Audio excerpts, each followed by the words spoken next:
Donald Peterson presents the true adventures of Junior G-Men. The Junior G-Men are on the air, speeding to your homes, ready for action. Stand by. All Junior G-Men, stand by. Stand by for the thrilling details of The Secret of the Locked Room.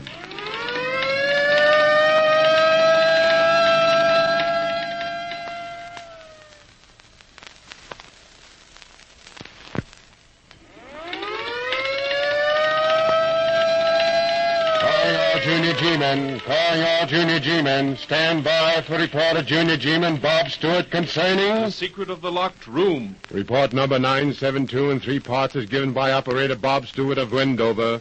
Part 1. Well, fellas, my dad happens to be a lawyer, and several weeks ago, Mr. Paul Van Cleef, nephew of one of his clients, dropped in to see him at the office.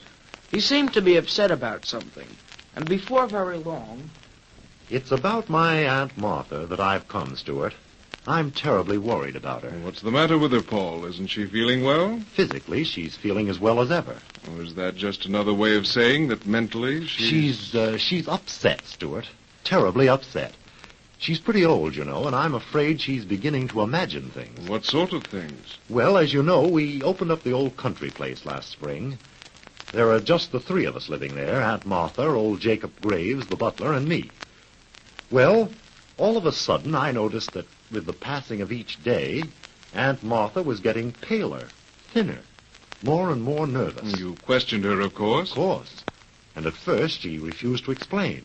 I kept after her, though, and finally she told me that she was convinced that... Well, this is going to sound ridiculous. What is it, Van Cleef? What did she tell you? She believes the house is haunted. Haunted? You mean to tell me that... I warned you, Stewart. I told you it would sound ridiculous. Yes, I know, but, well, this is too ridiculous. Your aunt's old, but she's an intelligent woman, always has been. And I can't...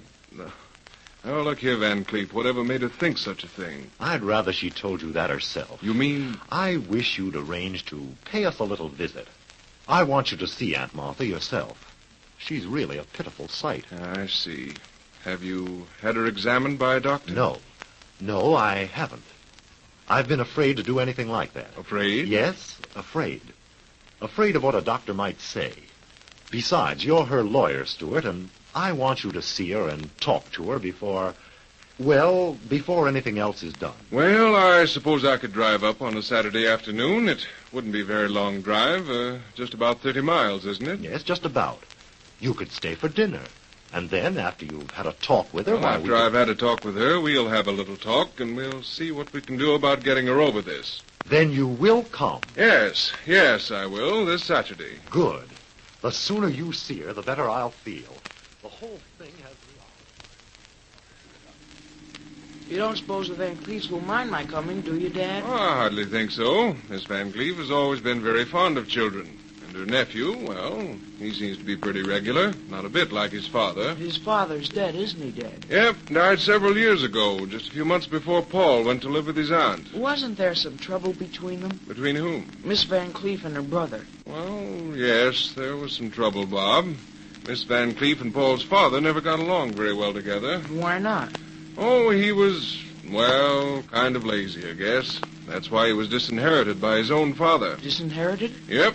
Got off without a penny. And according to what Miss Van Cleef has told me, it was just because he wouldn't work.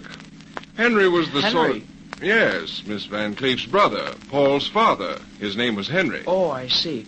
Well, what about him? Well, he wasn't very ambitious, son. He preferred to stay around the house and play on that violin of his. Then one day, his father walked...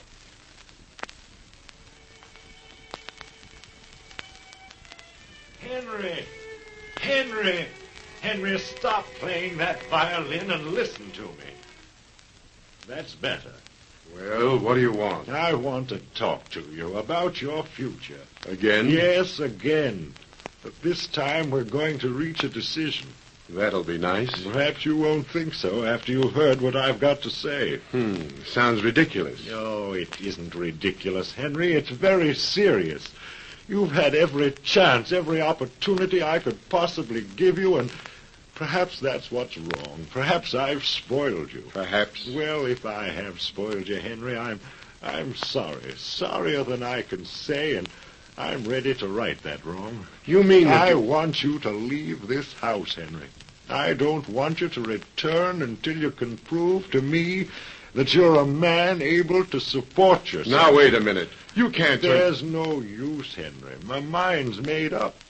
I've made a new will, cut you off without a penny. Unless you come through the way I'd like to see you, I'm leaving everything to your sister Martha. And I suppose that tickles her to death. On the contrary, she begged me not to take this step. I don't believe it.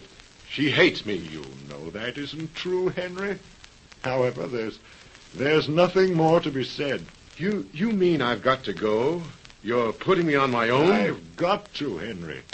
Well, it's for your own good. I'm convinced of that. But what am I going to do? That's your problem, Henry, and you've got to face it. You've got a good education. Why, you can play the violin better All than right. most. All right. But you'll regret this. I hope not, Henry. You will, though. And so will Martha. Yes, so will Martha.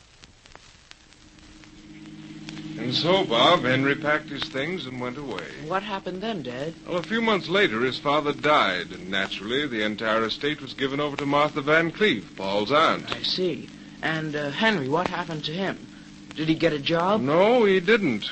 The girl he married had quite a bit of money of her own, and they lived on that. By the time he died, there was hardly anything left, and Paul, having lost both his parents, was taken in by his aunt. That was kind of nice for her. Yes, it was. Paul has certainly shown his appreciation in a good many ways. Miss Van Cleef has often told me that she wouldn't know what to do. Well, it wasn't long before we arrived at the Van Cleef's place in the country, and that night, after we'd finished eating... Is there anything else, sir? No, that'll be all, Graves. You can go. Yes, sir. Very good, sir. Oh, Graves, Yes, Mr. Van Cleef? you can close that door, please, on your way out. Yes, There's sir. a bit of a draft. I noticed it myself, sir. You know, Miss Van Cleef, I'm a little worried about you. Worried? About me? Yes, you've gotten so thin and your face is so pale. Aren't you feeling well? I'm all right. Quite all right. It's just that... Go on, Aunt Martha. Tell him. Perhaps Mr. Stewart will be able to give some sort of explanation. I'm afraid not. Won't you let me try? Go on, Aunt Martha. Tell him. You'll think I'm crazy. Oh, that's ridiculous. He won't think anything of the kind. Will you, Mr. Stewart? Of course not. You're sure? Quite sure. All right, then. I will tell you. This house is haunted. Haunted? By the ghost of my dead brother, Henry, Paul's father. But that's impossible. It can't You be that... see, you don't believe me. And I knew you wouldn't. No one does. You all think I'm crazy. Now, please, Miss Van Cleef, wait a moment.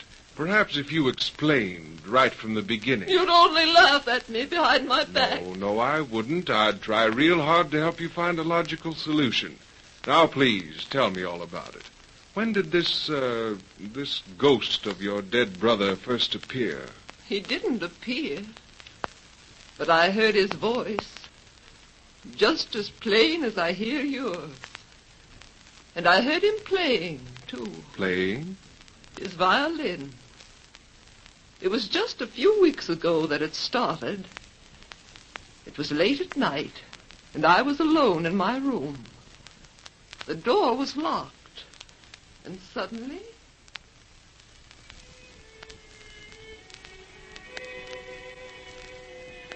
What's that? That music. Who's playing that music? And that piece, it's so familiar. I've heard it before. A long, long time ago. Why, it seems almost as if... Wait. I remember now. It's the piece Henry used to play. The same old tune.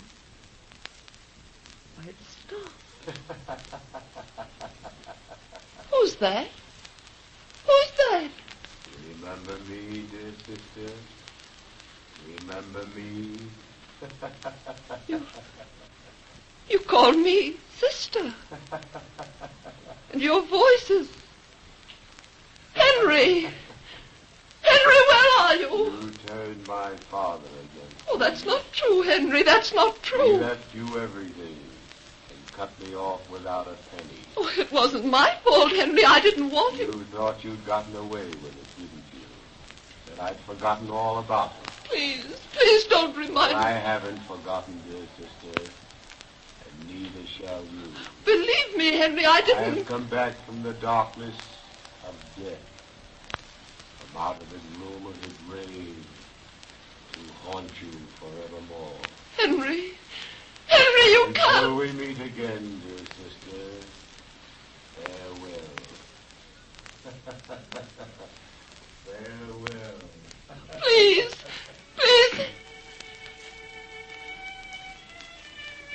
That music again. The same old tune. Gee whiz. That was the beginning.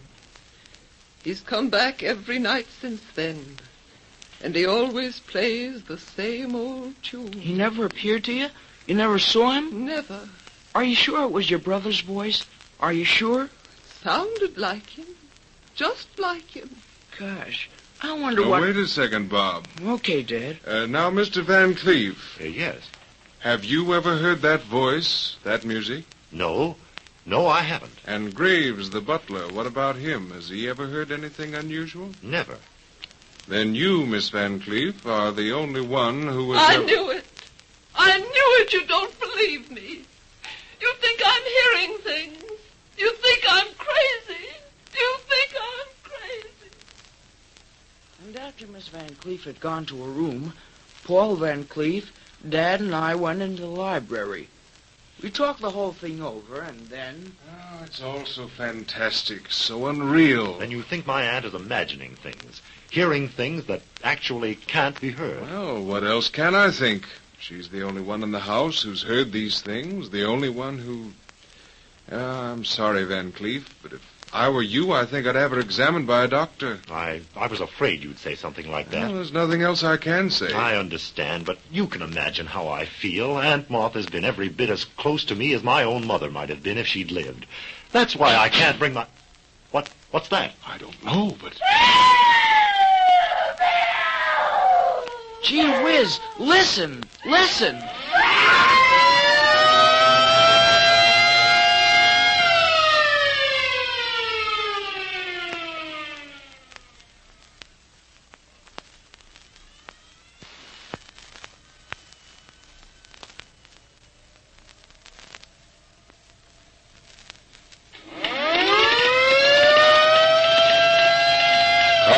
Junior G-men, calling all Junior G-men to report at once to points of duty.